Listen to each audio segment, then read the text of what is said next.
Qu'est-ce qu'il faut faire, M. John?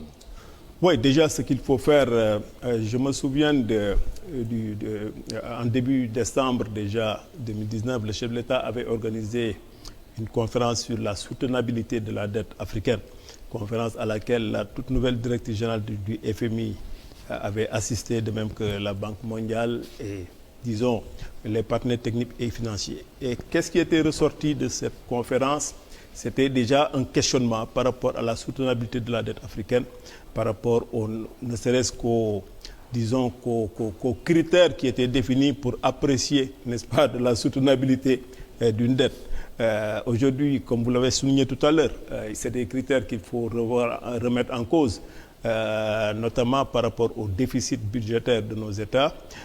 Et déjà, le ton était donné, parce que le chef de l'État disait à l'époque, par exemple, tout ce qui est question liée au climat, à la lutte contre le terrorisme, est-ce que c'est des dépenses qu'il fallait prendre en compte dans le cadre de l'analyse de la soutenabilité de la dette africaine? C'est des questions. Aujourd'hui, les charges, les frais, l'endettement ou bien la résilience liée au Covid-19, est-ce que c'est des choses qui devraient être prises en compte dans le cadre de l'analyse, n'est-ce pas, de la soutenabilité, de la solvabilité de la dette africaine? C'est un autre débat. Et est-ce que cet élargissement va donner quelque chose alors? Oui, mais d'autant plus que les pays qui nous demandaient ça, à l'époque, ces pays crevaient déjà ces critères. Aujourd'hui, les États-Unis, ils ont 20 000 milliards ils avaient 20 000 milliards de dollars de dette. Voilà, si on prend la dette du monde, la dette publique et privée du monde, c'est 250 000 milliards de dollars. C'est 240 fois le PIB mondial. Certains même disent 320 fois le PIB mondial. Et l'Afrique est à combien? L'Afrique, disons, était à 60%, n'est-ce pas, maximum, hein, d'endettement, de taux d'endettement par rapport au PIB africain. N'est-ce pas? L'Afrique est un bon élève. Les autres n'étaient pas de bons élèves, quoi qu'on puisse dire. Et aujourd'hui, il est important. Non, mais c'est pourquoi le chef de l'État, son excellence le président Macky Sall, qui aujourd'hui porte la voix de l'Afrique, pourquoi il s'interroge et interroge le monde par rapport à ces questions? C'est des questions de fond. À quelque chose de malheur est bon. Le Covid est là et le Covid permet de mettre sur la table l'enjeu par rapport à l'Afrique. Aujourd'hui, l'Afrique est en train de résister. L'Afrique est dans une résilience et l'Afrique n'a pas les moyens de cette résilience.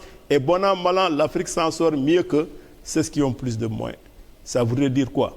Ça voudrait dire que l'Afrique ne doit pas être laissée tomber. Ça veut dire que l'Afrique doit être accompagnée davantage par rapport à l'annulation de la dette africaine. Déjà, il y a un rééchelonnement qui est acté plus ou moins, mais ça ne suffit pas. Parce que le rééchelonnement, c'est juste repousser les échéances, etc. Et souvent même ça a un coût également. Donc c'est juste un effet boomerang que cela va faire. Mais donc c'est pourquoi il faut rester focus sur cette question, mais sans oublier également la création des conditions de résilience, n'est-ce pas, de nos économies. Et sous ce rapport, quand même, quoi qu'on puisse dire, le Sénégal aujourd'hui tient la barre, fait partie des pays qui tiennent la barre à l'échelle africaine pour jouer à la fois sur le champ, disons, sur le registre de la santé, mais également sur dans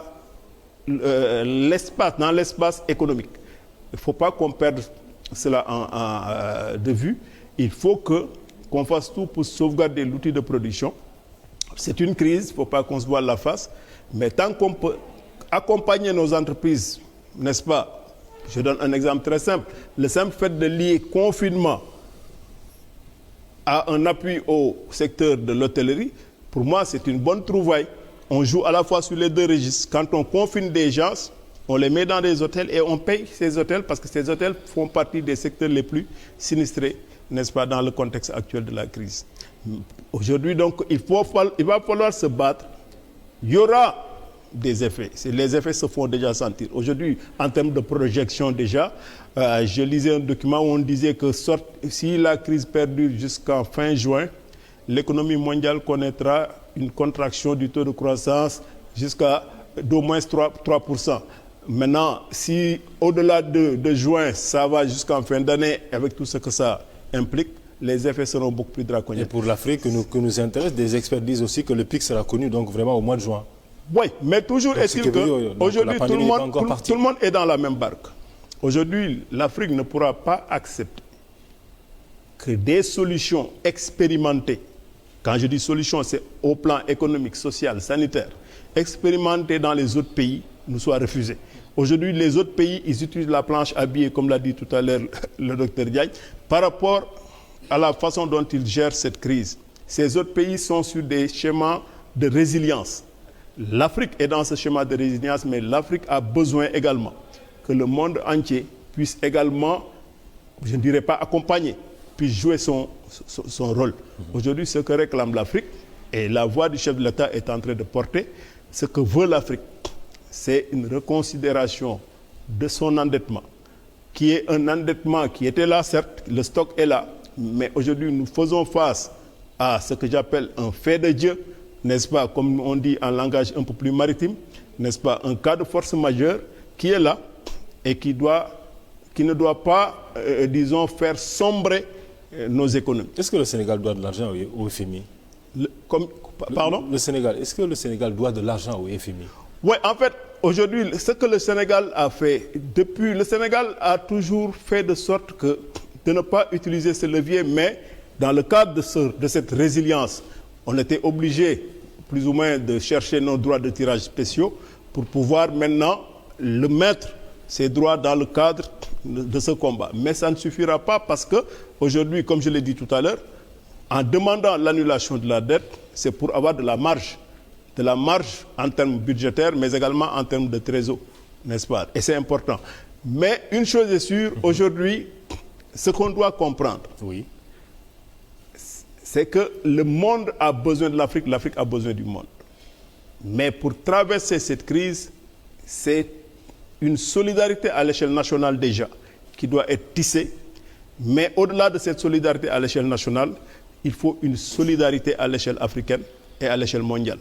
Pour revenir juste par rapport au concept de vivre avec, qui consistait tout à l'heure à dire qu'il faut vivre avec le Covid, moi je veux que les citoyens sachent que chacun doit se battre pour faire de sorte que le Covid sorte du Sénégal. Déjà, première étape, se battre pour faire de sorte qu'on puisse atteindre un jour le cas zéro cas au Sénégal. C'est possible parce que tout simplement, il s'agit pour chacun de respecter les gestes barrières pour qu'on puisse en arriver là. Maintenant, ça ne suffira pas parce que tant que le virus existera quelque part au monde, ça demeure un combat du Sénégal, ça demeure un combat de l'espèce humaine, n'est-ce pas? Le temps qu'on trouve un palliatif en termes de vaccin ou bien en termes curatifs. Mais vous, qu'est-ce que vous faites à votre niveau, puisque vous êtes dans une structure entre guillemets semi-étatique, semi-privée, au Conseil? Oui, mais au Conseil, quand même avec pour les dockers, tout ça, tout à l'heure. Oui, les dockers, c'est beaucoup plus le port. Hein? Ouais. Mon très cher ami Bey, je sais qu'il a mis en place un programme à ce niveau. Les chargeurs, tout voilà. ça, vous avez mis en place mais tout en ça, fait, des mesures. au niveau du COSEC, franchement, moi, nous, dès les premières heures, on s'est calé, n'est-ce pas, au dispositif que l'État a eu à prendre, à mettre en place. Déjà, au niveau du COSEC, le port de masques, tout ce qui est gel. C'est un dispositif qui était là. Hein. Je me rappelle même le 2 mars, quand on annonçait le premier cas au Sénégal, nous étions en réunion avec notre représentant en Chine pour envoyer du matériel, n'est-ce pas, à notre bureau qui est en Chine. Matériel qui a été reçu. Mais également, nous avons développé un programme de résilience. Déjà, le télétravail, nous l'avons ipso facto mis en place. Aujourd'hui, nous tenons nos réunions de comité de direction de manière virtuelle. Notre principal produit, n'est-ce pas, qu'on appelle le bordereau électronique de suivi cargaison, nous l'avions déjà dématérialisé à 70%. Aujourd'hui, un client, il peut être partout au monde, faire ses formalités sans se déplacer. On l'avait dématérialisé. Les 30% de clients qui restaient, n'est-ce pas, on les a sensibilisés pour aller vers une dématérialisation intégrale, n'est-ce pas, de tout ce... Aujourd'hui, et ça pose la question essentielle du télétravail, n'est-ce pas, qui permet déjà d'agir au plan social et économique. Il faut que nos entreprises s'inscrivent davantage dans ça, le télétravail, mais également, il faut qu'on développe, n'est-ce pas, disons, les conditions, disons, d'un échange entre branches. Aujourd'hui, il faut, demain, que Cheikh Diaby se mette à acheter le fognon de Kédougou, davantage. Hein. Il faut demain que le attiéké ivoirien puisse être introduit davantage au Sénégal, que l'arachide du Sénégal puisse être introduit davantage en Côte d'Ivoire. Dans le cadre de la zone de libre-échange continentale, l'Afrique peut s'en sortir et l'Afrique doit s'en sortir. Et le modèle qu'on nous a jusqu'ici montré, qui est un modèle de mondialisation articulé disons, au tout financier. C'est un modèle, il y aura un après-Covid, il y aura un nouvel ordre mondial. Le nouvel ordre qui était là en vigueur depuis la chute du mur de Berlin, même bien avant, que Fukuyama nous vendait, qui était un modèle articulé à l'économie libérale ou même ultralibérale, c'est un modèle qui va être appelé à bouger davantage, mais il faut une économie mondiale beaucoup plus humaine, beaucoup plus articulée dans ce que j'appelle les basiques, les fondamentaux de la production. D'accord. Aujourd'hui, le paysan africain qui voyait déjà les cours mondiaux de sa production fixés au niveau des places boursières à travers le monde, après le Covid, ça ne doit plus se passer de la même façon. Mais ce n'est pas des slogans. C'est pas des slogans, c'est des actions, et ces actions sont en train d'être posées, d'être portées par le chef de l'État, par des chefs d'État africains. Mais il faut que les peuples également s'impliquent davantage. C'est d'ailleurs la raison pour laquelle je lance un appel pour que davantage les Africains puissent porter le plaidoyer par rapport à l'annulation de la dette africaine.